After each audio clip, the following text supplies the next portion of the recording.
Pangalawa, kailangan din maghanap ka ng ebidensya.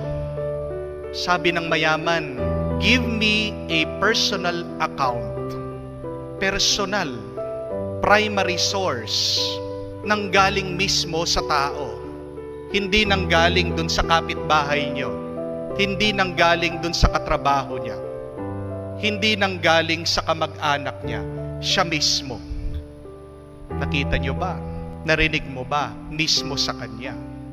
Kailangan mismo doon sa tao.